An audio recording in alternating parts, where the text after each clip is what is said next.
11월 23일 화요일입니다. 오늘 새벽 우리에게 주시는 하나님의 말씀은 예레미야 51장 11절에서 24절까지의 말씀입니다. 화살을 갈며 둥근 방패를 준비하라. 여호와께서 메대 왕들의 마음을 부추기사 바벨론을 멸하기로 뜻하시나니 이는 여호와께서 보복하시는 것 곧 그의 성전을 위하여 보복하시는 것이라.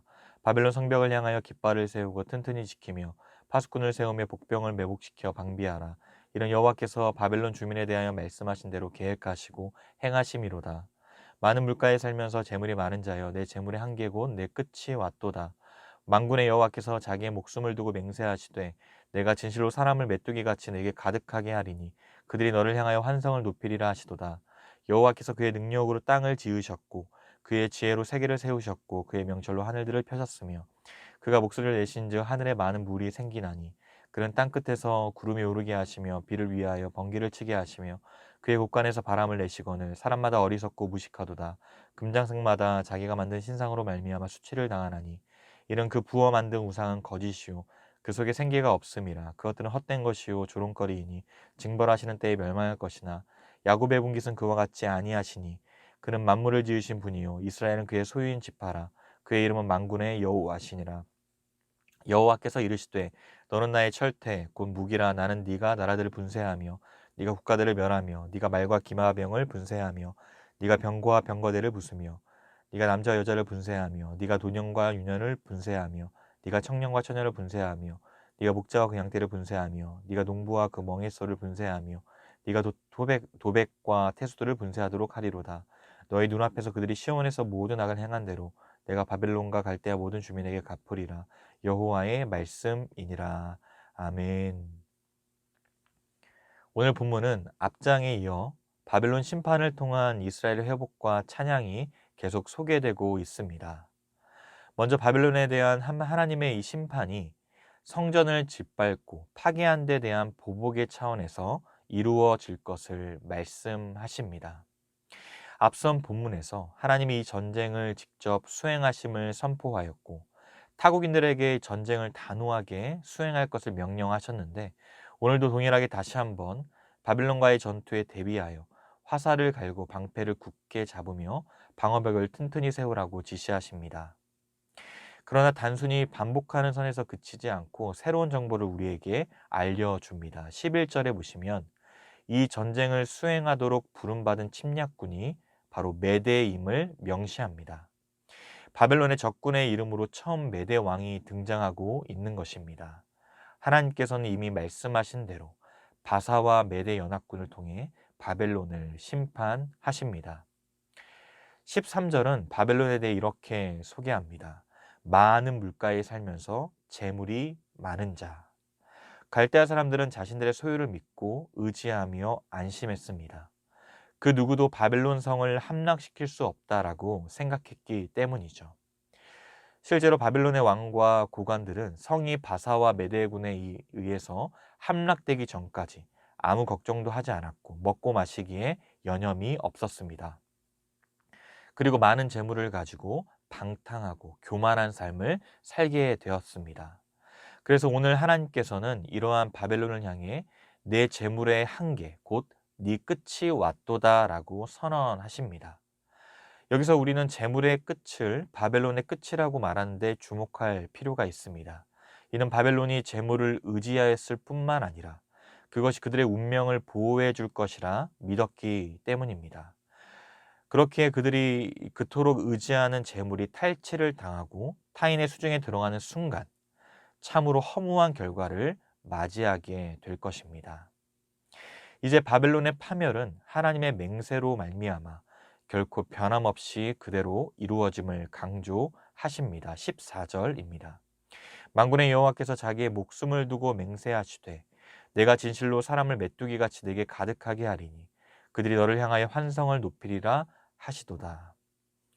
바벨론을 공격하는 메대 연합군들이 이 구름대와 같이 모여들 것인데 마치 추수기에 메뚜기 떼가 농작물을 먹어 치우듯이 이 바벨론을 황폐화시키며 또한 그 함성 소리가 당시 농부들이 포도주를 만들기 위해 수확된 이 포도를 일제히 밟으면서 동시에 크게 소리내는 것과 같다라고 말씀하십니다.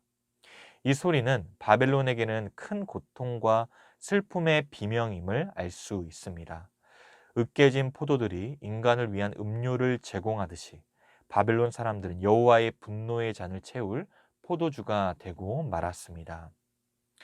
이어지는 15절부터 이제 바벨론의 심판을 행하시는 하나님이 어떠한 분이신지가 구체적으로 묘사되는데, 이미 앞서 예레미야 10장에서 열방의 우상들이 무가치함을 논쟁할 때 사용된 본문을 그대로 인용하고 있습니다.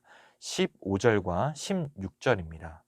여호와께서 그의 능력으로 땅을 지으셨고 그의 지혜로 세계를 세우셨고 그의 명철로 하늘들을 펴셨으며 그가 목소리를 내신즉 하늘에 많은 물이 생기나니 그는 땅 끝에서 구름이 오르게 하시며 비를 위하여 번개를 치게 하시며 그의 곳간에서 바람을 내시거늘. 우리 하나님은 인간의 어떤 생각이나 지혜로 다 담을 수 없고 전부 이해할 수 없는 이해가 불가능한 권능의 창조주이심을 고백하며 찬양합니다.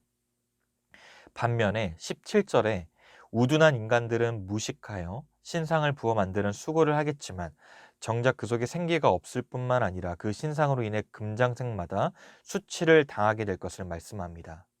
왜냐하면 우상 숭배를 인간 스스로 신을 만들고 섬기는 행위이자 창조주 하나님을 대적하는 행위로 규정하셨기 때문입니다.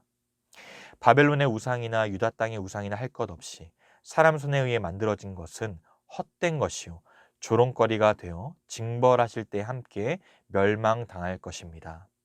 아울러 하나님과 이스라엘 관계 속에서 하나님이 누구이신가를 깨닫게 하십니다. 19절에 보시면 창조주 하나님은 야곱의 분깃이시며 이스라엘을 소유로 삼으신 만군의 여호와이십니다.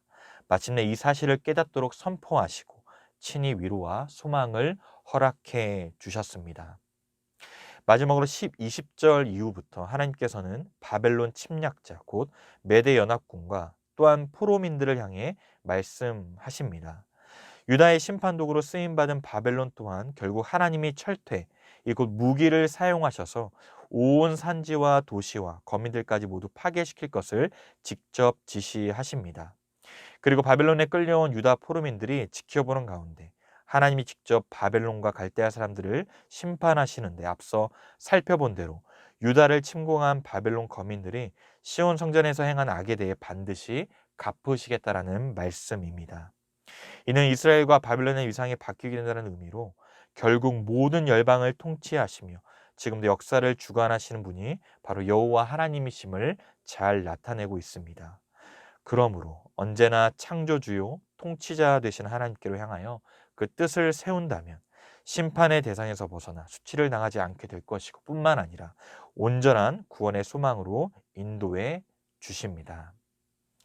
사랑하는 성도 여러분, 바벨론은 한때 유다와 열방을 심판하는 하나님의 손에 들린 도구로 사용되었습니다.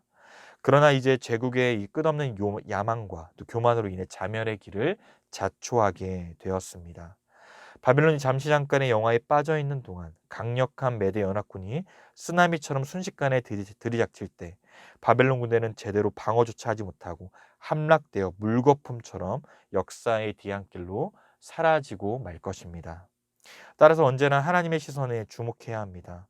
주께서 명하시는 것 이상의 생각을 품지 말고 죄로부터 돌이켜야 하죠. 특별히 예레미야 선지자는 바벨론이 멸망당하게 되는 근본적인 이유를 수차례 지적하고 언급했습니다. 바벨론이 유다를 침공했을 당시 그들이 예루살렘 성전에서 행한 제약에 대해 갚으시는 심판이라고 설명합니다. 그 결과 바벨론 땅을 오늘 하나도 남김없이 파괴시킬 것을 약속하셨습니다. 그러나 여호와는 야곱의 분깃으로서 죄악으로 인해 목자 없는 양떼와 같이 방황하는 시온의 백성들을 친히 찾아가셔서 그들을 새롭게 회복시켜 주십니다. 바벨론은 멸망할 것이지만 시온의 백성들에게는 새롭게 일어날 수 있는 기회를 허락하십니다. 오늘 우리도 마찬가지입니다. 예수 그리스도의 피에 대해 그 값을 주고 사신 하나님의 백성들을 주께서는 결코 잊지 않으십니다. 지금도 곁길로 가고 있거나 죄악의 늪에 빠져 허덕이는 성도들을 바라보시며 안타까워하시고 탄식하십니다. 그러하기에 하나님의 백성들은 죄악의 일에서 속히 돌아와서 하나님의 백성다움을 회복해야 될 것입니다. 주께서는 시온의 백성들에게 새로운 회복의 길을 여시고 마음의 동기를 부여하십니다.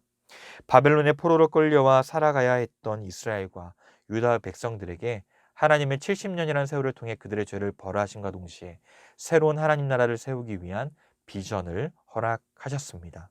그 결과 주의 백성들은 바벨론의 멸망을 목도하며 하나님이 누구이신가를 분명 보게 되었습니다. 이 시대를 살아가는 우리 모두에게도 동일하게 말씀하십니다.